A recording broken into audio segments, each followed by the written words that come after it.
Shalom salam podcast M116 Eksposisi Alkitab. Kita akan belajar apakah bayi dan anak-anak pergi ke surga ketika mereka meninggal.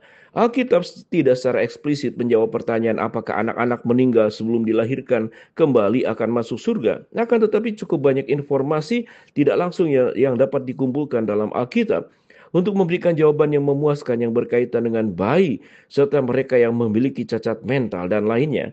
Alkitab berbicara tentang fakta bahwa kita semua lahir dari orang tua manusia dilahirkan dengan kerusakan yang diwarisi dari Adam dan memastikan kita pasti akan berdosa. Ini sering disebut sebagai dosa asal, sementara Allah menciptakan Adam dan Hawa menurut rupanya sendiri. Kejadian 5:1. Alkitab mengatakan bahwa setelah Adam dan Hawa jatuh dan menjadi berdosa, Adam menjadi ayah dari anak-anak menurut rupanya sendiri. Kejadian 5:3. Penekanan ditambahkan dalam Roma 5:12. Semua manusia telah mewarisi sifat berdosa melalui tindakan ketidaktaatan Adam yang asli. Adam menjadi berdosa dan ia mewariskan keberdosaan itu kepada semua keturunannya. Alkitab berbicara dengan lugas tentang anak-anak yang tidak cukup tahu untuk menolak yang jahat dan memilih yang benar. Yesaya 7 ayat yang ke-16. Salah satu alasan orang bersalah di hadapan Allah, Roma 1 mengatakan, adalah karena mereka menolak untuk mengakui apa yang jelas terlihat dan dipahami tentang Allah, ayat yang ke-20. Orang-orang setelah melihat dan mengevaluasi bukti alam, menolak Allah, tidak memiliki alasan. Hal ini menimbulkan beberapa pertanyaan. Jika seorang anak terlalu muda untuk membedakan yang benar dan yang salah dan tidak memiliki kapasitas untuk bernalar tentang Tuhan, apakah anak itu dibebaskan dari penghakiman? Akankah Tuhan menganggap bayi bertanggung jawab karena tidak menanggapi Injil ketika mereka tidak mampu memahami pesannya? Kami percaya bahwa memberikan kasih karunia yang menyelamatkan kepada bayi dan anak-anak kecil atas dasar kecukupan penebusan Kristus konsisten dengan kasih dan belas kasihan Tuhan. Dalam Yohanes 9, Yesus menyembuhkan seorang pria yang lahir buta. Setelah penyembuhan fisik, pria itu menjalani proses untuk menerima penglihatan rohani. Awalnya, pria itu tidak tahu. Dia tidak tahu nama Yesus. Tetapi tidak tahu di mana menemukannya. Yohanes 9 ayat 11 sampai ke-12. Kemudian ia sampai pada kebenaran bahwa Yesus adalah seorang nabi, ayat 17, dan bahwa dia berasal dari Tuhan, ayat 33. Kemudian ketika berbicara kepada Yesus, pria itu mengakui ketidaktahuannya dan kebutuhannya akan juru selamat. Yesus bertanya kepadanya, percayakah engkau kepada anak manusia? Dan pria itu menjawab, siapakah dia Tuhan? Katakanlah kepadaku bahwa aku percaya kepadanya. Ayat 35 dan 36. Akhirnya setelah melihat terang secara rohani, ia berkata, Tuhan, aku percaya, dan ia menyembah Yesus. Ayat yang ke-38.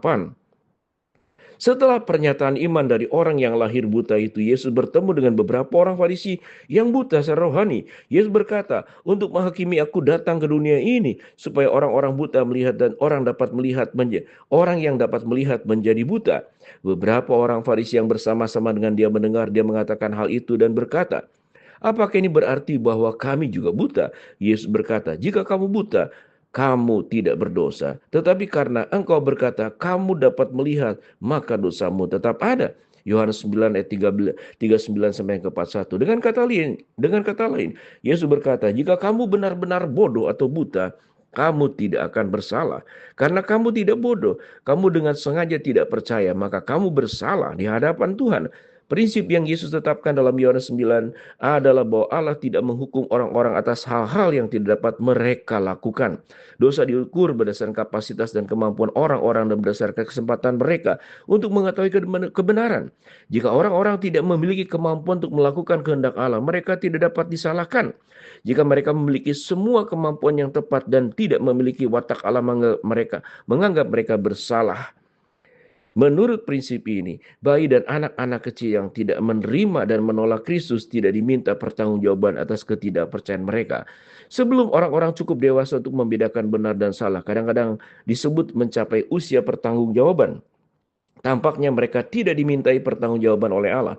Balita berdosa dan mereka menanggung sifat Adam yang rusak. Tetapi karena tidak memiliki kemampuan untuk memahami konsep yang benar dan salah, menurut kami mereka berada di bawah kasih karunia Allah. Anekdot Alkitab lainnya, misalkan Daud bersaksi bahwa ia akan dipersatukan kembali dengan anaknya yang telah meninggal dalam 2 Samuel 12 ayat 23, mendukung kepercayaan yang masuk akal bahwa bayi akan masuk surga setelah mereka meninggal.